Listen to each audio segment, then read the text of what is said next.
My 48 daughter, 21, started dating this guy 2 years ago. I told her she can know better than an addict with theft charges. She said she's an adult who can make her own life decisions, and it's none of my business who she dates. She got pregnant with his child a year ago. He was working as a waiter somewhere to help take care of her. Then he relapsed and left her to fend for herself. She then lost a baby and started working as a love worker. I told her I could get her a better job if she was willing to listen to me this time. She again got mad at me and said that I only have a problem because she's working in the love industry. I told her it's not that and that I just want her to have a more stable job so she doesn't become dependent on someone again. She said it's none of my business and I shouldn't be trying to interfere in her matters since I am not a real dad. I'm her stepfather since she was 6 years old. I was hurt and no longer contacted her. I got a call a week ago from her. She was sobbing and saying that she was pregnant with his child again and he again left her. She didn't give money to parent, so she was thrown out. She asked me if I could let her stay with me for a while. I told her no and said that her matters are none of my concern. I reminded her that she's an adult and can get out of it herself. She said that I'm her dad and should be helping her. I reminded her that I'm not a real dad. She put this up on Facebook and my relatives are now calling me and texting me saying that I'm being cruel. Am I the idiot? Not the idiot. It doesn't sound like she learned anything or if she changed. She has to choose. Are you family or not? She didn't come back in humility, she continued to play her games. She just bends the rules so they fit for her benefit. In a few weeks she will again kick your butt. You might be family, but even family mustn't tolerate everything, and while she decided to not be family anymore, she can't claim to be family just because she's stuck. I'm quite sure you would welcome her if she had excused herself and tried to fix the damage, but it sounds like she's just playing mind games and now guilt-tripping and blackmailing you to get what she wants. She isn't interested in fixing the relationship, she is about to exploit her boundaries to you. She seems like she's trying to manipulate you into something, and I honestly would not have anything to do with that dumpster fire. Tell her relatives to take her in if they want to get upset with you. You're not a dad to her just when it's convenient, and she already made it clear she won't listen to you or do anything you ask of her. You think letting her life with you will clear up these behaviors all of a sudden? No. Not the idiot. Well, it's shame she is in this situation. You are not obligated to help someone who's hurt you just because they ask for your help. She's an adult and can handle the consequences of her own decisions. Plenty of people with or without stepdads do just that every day. She made her bed, she can lie in it. She refused help and disregarded your wisdom. She's now facing the consequences. When she shows a genuine repentance and desire to reconcile, that's on you to consider it then and offer forgiveness and acceptance if you're in a spot you're able to do so, but don't let her walk all over you, manipulate you and disrespect you in the meantime. Also, she asked you for help. You can't just ask someone expecting them to say yes, you have to be prepared for them to say no. She expected you to say yes and molded her view of you based on her own expectation. Her response, by posting the story over Facebook, proves she didn't have a genuinely repentant attitude and that she wasn't genuinely seeking reconciliation, she was seeking a pity party and a handout. I'm a father of two, Natalie age 24 and Jonathan age 17. Jonathan had mobility issues throughout his childhood and it got worse as he grew up. He became a full-time wheelchair user 2 years ago after he had a serious accident that left him in a worse state than he was before. Natalie moved out for college at the age of 18 and then moved in with her now ex-boyfriend. Now I need to mention that because Natalie is my oldest, she had the bigger room in the house. Jonathan had the smaller room, which was fine by him, but now it's different. With the major changes in his life and needing a wheelchair to move around, I have considered to move him into Natalie's old room that she hasn't used in years. I first called her to let her know, and she gave me the green light to go ahead and do what's best for her brother and make his life easier. I renovated it and added things in it to accommodate Jonathan's needs, and it cost money. Remember, that was almost 2 years ago. Few days ago Natalie called saying she had a huge fight with her now ex after she caught him with someone and was staying at the hotel. We talked a little and she asked me to empty her bedroom and move Jonathan back to his old room because she wanted hers back and said it'd be cool if her mom and I prepare it for when she moves in with us. I was taken aback completely. I said I can't move Jonathan out since he needs the room. I explained he needs the space to move freely, but she said it's her room no matter how many years she has been away from home. I called her unreasonable and reminded her that she said I could give the room to Jonathan, but she said she wants it and expects to have it back now. We went back and forth on this issue, and I refused to give it back to her. She threw a fit saying I should be supporting her and giving her shelter in this hard time, and I replied I know she's struggling and she's welcome to come, but the room was off limits.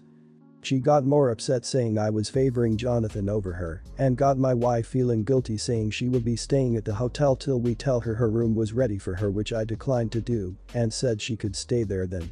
This morning I found out my wife's been sending her money to pay for her hotel stay and she's been telling the family I'm keeping her out of the house. In my defense I told them Natalie wants the room, but Jonathan needs it and I already spent money to renovate it. Not the idiot. She moved out, therefore it's no longer her room. Especially since the room was renovated for her brother's needs and it's been his room for the last 2 years. If she's willing to be reasonable and an adult about things, you can always offer her the smaller bedroom. Otherwise, she's 24. She can either stay at the hotel or find other housing, but your wife shouldn't be footing the bill. Kicking your son out of the room that's been designed for his needs is unreasonable. This one is an absolute no-brainer, and I am sorry to say that your daughter sounds utterly entitled and totally devoid of empathy. I get that she is upset over her breakup and being cheated upon, but she is using that to her advantage to emotionally manipulate the situation. I literally cannot see how her coming back to her new room is equivalent to not providing her shelter. Plus she is complaining about all this to your family, tone deaf is not even the right word for it. And her ultimatum is kind of pointless since she is taking money from your wife. You're so not the idiot, it's incredible. She doesn't get to have her room back whenever she wants it. Hell, when I stay at my parents' place, it's in a blow-up mattress in the office, cause all the grandkids are in my room, such stopped being my room the moment I moved out. She can sleep in her brother's old room, but she doesn't get to come back and resume being a child requiring care. She can take care of herself, your son can't. And I can promise you, from her reaction, if she does come home, she will be expecting you and her mother to take care of her like she was still 13. Don't let this happen. I, 45, and my wife, 46, got married in December of 2019. I have a daughter Cheryl, 16, with my ex-wife. My ex-wife passed away when my daughter turned 2. My wife has a daughter with her ex Natalie, 17. Her ex-husband decided he did not want to be a part of Natalie's life. Natalie thinks I will abandon her like her father did, but I promised her that I was here for the long run. Natalie and Cheryl get along okay. Natalie works part-time at a local chain. For Cheryl's recent birthday, I bought her a PlayStation 5 and a few games. For Natalie's, I bought her a brand new iPhone and some clothes. She broke the phone, and we get her a new one through warranty.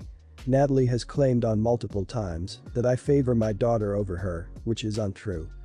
Natalie came home from school and shows us the broken phone.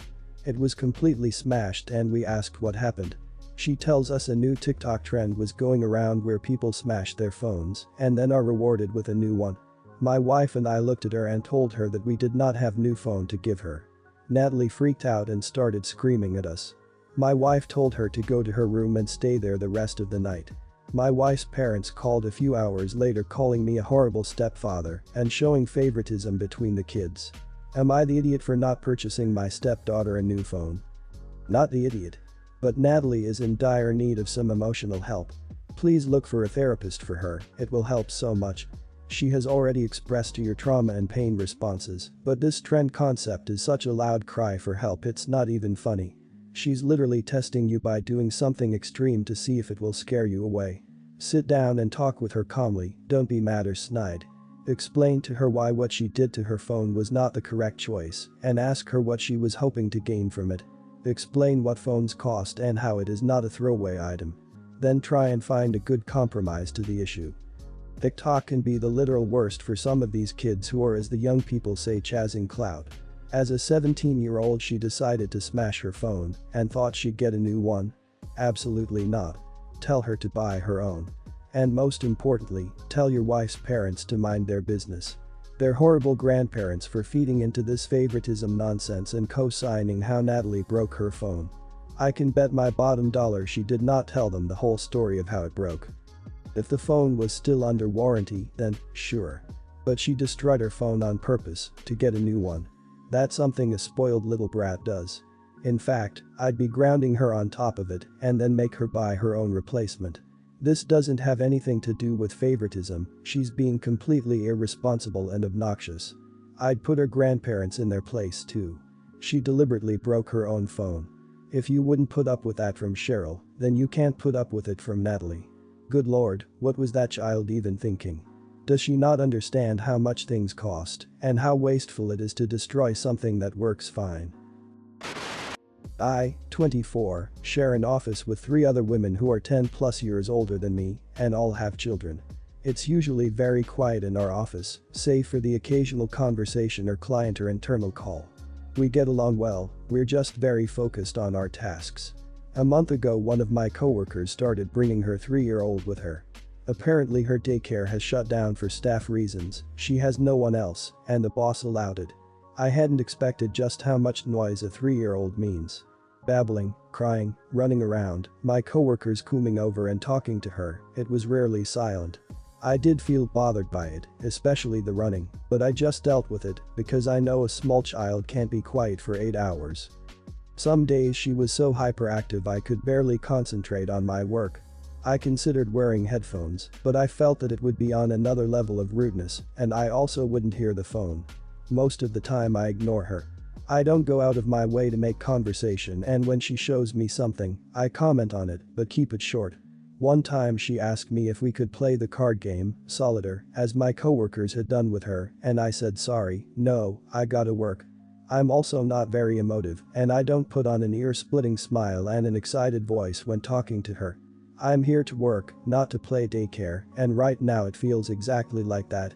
Once I had to ask my coworker to take her crying daughter outside because a client was on the line and I didn't want to seem unprofessional, which she didn't take very well. Today I pulled the coworker aside and asked her if she had any idea when the daycare situation would get resolved, and she unloaded on me.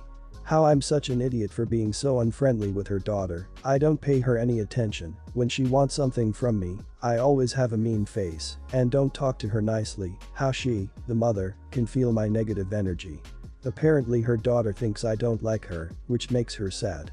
Then she mentioned the time I asked her to take her daughter out and how I clearly have no empathy for a small child in distress.